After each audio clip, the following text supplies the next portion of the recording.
we get lots of questions asking us how to use a dehumidifier and where best to put it around the house. What you want to do is put it somewhere central in the house and think about where your sources of moisture are. Where is your problem coming from? In this case, it's the bathroom. When you're showering in here, moisture is coming from there and affecting the bedrooms that are coming off it. So, our dehumidifier here on the landing, that's the perfect position for it to be.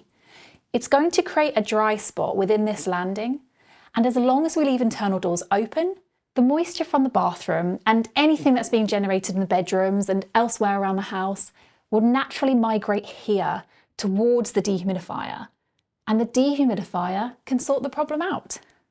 But when you're thinking about positioning, have a look at the dehumidifier you've got. Not all dehumidifiers are the same. Dehumidifiers in general need to be about 30 centimetres away from the wall. So you'll have to position your dehumidifier like so. And that's where the dehumidifier should be if you read the instruction manual and follow the manufacturer's guidelines. That's not very convenient because now it's in the way. But that's the beauty of Arete. This is the only dehumidifier that solves that problem because it's designed for British and European customers. We know that you'll probably place it in a landing or in a hallway, and we know that you don't have much space. Other dehumidifiers that are designed for other parts of the world, where maybe they have a different setup and a different situation, don't take this into consideration. So, with Arete, it's been designed so you can put it right up against the wall and it will still do the job. And it gives you space within the hallway and sorts that problem out. Customers also ask us, what should we set our dehumidifier to? What sort of number should we use as a target? Well, it's best to keep it around the 50 or 55% level. 70 is too high.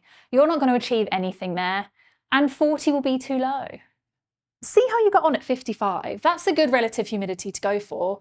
And if you still find you're getting some condensation on your windows, then just reduce it down to 50. On really cold days, when you're getting condensation overnight because it's freezing cold outside, maybe for a short period of time, you might have to go to 45, or just accept that you get condensation when we're getting those extreme temperatures. But in general terms, aim for 55. That's what museums use when they're looking after their collections. So if it's good enough for museums, it's good enough for us. 55 or perhaps 50. People often ask us, do we move the dehumidifier from room to room? No, you don't. There is no need to do that. The dehumidifier creates this dry spot here on the landing, and moisture comes to it. You do not have to carry the dehumidifier around or move it from room to room. Let it do the job by leaving it in one place, and leave all internal doors open.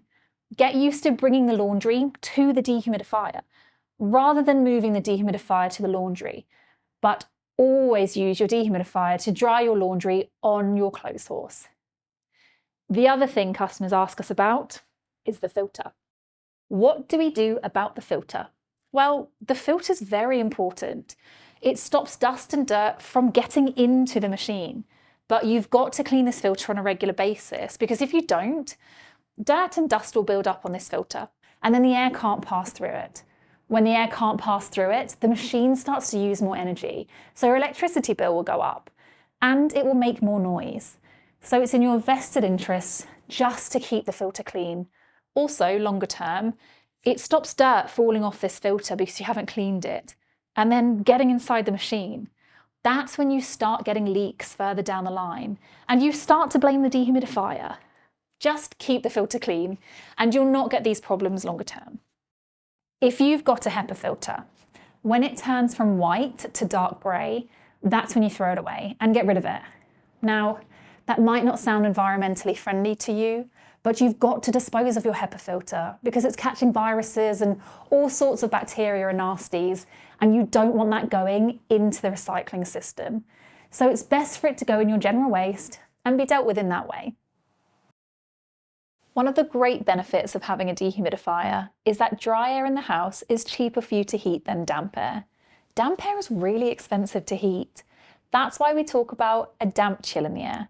It's because all of that extra moisture that the air is carrying needs to be warmed up before you can start to feel warm. That's what you don't want. A dehumidifier keeps the relative humidity in the house at a sensible level. Not too dry that it's going to cause you any problems, but at a level where you're not going to get issues of damp, mould and condensation, and one that makes your heating system more energy efficient. You're going to start turning down your thermostat. And you'll save money on your heating bill. This is another benefit that comes from owning a dehumidifier. We'd love to hear your ideas and questions, so please feel free to share them with us by leaving a message in the comment section below.